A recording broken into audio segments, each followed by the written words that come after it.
Bonjour et bienvenue à toi dans cette nouvelle vidéo en partenariat avec le Master Droit et Éthique des Affaires de Cergy Pontoise. Aujourd'hui, je te propose une vidéo sur le thème de la lutte anti-blanchiment, anti-corruption et financement du terrorisme. Des notions qui sont très importantes, notamment dans le milieu de la compliance, et c'est pourquoi nous avons trouvé utile de pouvoir te faire part de nos expériences. Alors, reste bien connecté et c'est parti!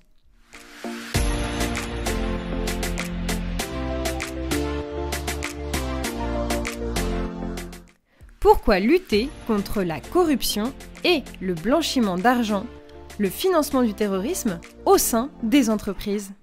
La corruption et le blanchiment d'argent sont l'affaire de tous. Qui n'a jamais entendu parler de l'affaire Airbus ou encore de l'affaire Lafarge en 2017?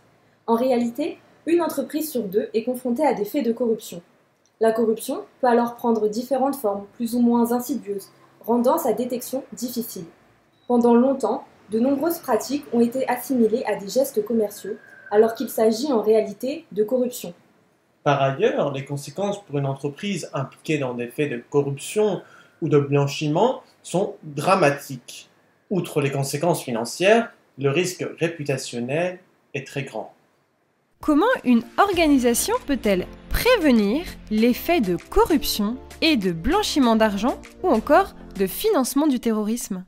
La loi du 9 décembre 2016, dite Sapin 2, impose aux grandes entreprises remplissant certains critères de mettre en place des mesures préventives anticorruption telles que la cartographie des risques, les procédures d'évaluation des clients, des fournisseurs ou encore la formation des salariés. La loi Sapin 2 crée aussi l'Agence française anticorruption qui a pour mission d'accompagner, de conseiller et de contrôler les entreprises assujetties ainsi que leurs dispositifs anticorruption.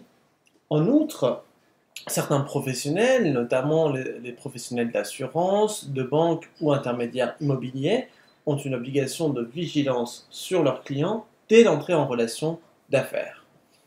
S'ajoute à cela une obligation de déclaration de soupçons auprès de Tracfin lorsqu'il y a des faits, des bonnes raisons de soupçonner, ou tout simplement des soupçons, de financement de terrorisme ou de blanchiment d'argent. Comment se traduit la mise en place d'un dispositif anticorruption en pratique? Cela passe par la mise en place d'un programme de conformité qui va s'articuler autour de 3 objectifs. Tout d'abord, prévenir, ensuite détecter, et enfin, remédier. Il faut donc pour ce programme qu'il y ait une culture éthique au sein de l'entreprise. Cela passe comment? C'est d'abord par la mise en place de formations pour les collaborateurs, et aussi sensibilisation de l'instance dirigeante. L'équipe conformité de l'entreprise va ensuite devoir élaborer une cartographie des risques afin d'identifier, analyser et hiérarchiser les risques de corruption et proposer un plan d'action pour y remédier. Une fois la cartographie des risques établie, un panel d'autres procédures va devoir être élaboré et appliqué. Parmi ces procédures, on peut citer par exemple le code de conduite, le dispositif d'alerte interne, l'évaluation de la situation des clients et des tiers, des fournisseurs de premier rang, ainsi que les intermédiaires. Enfin, et pas les moindres, pour rendre le programme de conformité anticorruption effectif, l'entreprise va devoir adapter un régime disciplinaire défini et intransigeant face aux faits de corruption et aux violations et aux manquements. Comment peut-on prévenir les risques de blanchiment d'argent, de financement du terrorisme en pratique? Tout à l'heure, nous avons évoqué l'obligation de vigilance. Cette obligation va en pratique se traduire par la réalisation de diligences plus ou moins poussées en fonction d'un certain nombre de critères, comme le risque pays, le montant de l'opération ou encore le motif de la transaction.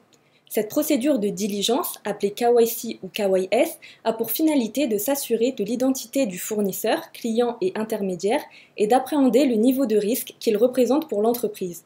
Enfin, cette procédure a également pour but d'établir une liste de personnes politiquement exposées et de clients dits à haut risque afin qu'ils aient un contrôle renforcé. Mais alors, comment peut-on se spécialiser dans cette matière? Le Master Droit et Éthique des Affaires est le master de référence en compliance depuis 2007, soit bien avant la loi Sapin 2 de 2016. Ce master offre un large panel d'enseignements allant de la lutte anticorruption à la conformité réglementaire, en passant par les sanctions internationales et la finance responsable. En plus, ce master est en alternance. Cela veut dire aussi mettre en pratique les connaissances théoriques acquises lors de la formation. Et donc, pour cela, je vous renvoie vers la première vidéo qui a été publiée sur la chaîne Le droit en 5 minutes. Voilà, cette vidéo est terminée et j'espère qu'elle a su t'aider ou en tout cas qu'elle t'a intéressé. N'hésite surtout pas à laisser un commentaire, à t'abonner et à liker la vidéo. Et moi je te donne rendez-vous sur mon compte Instagram, Le droit en 5 minutes, pour pouvoir échanger de vive voix. À bientôt!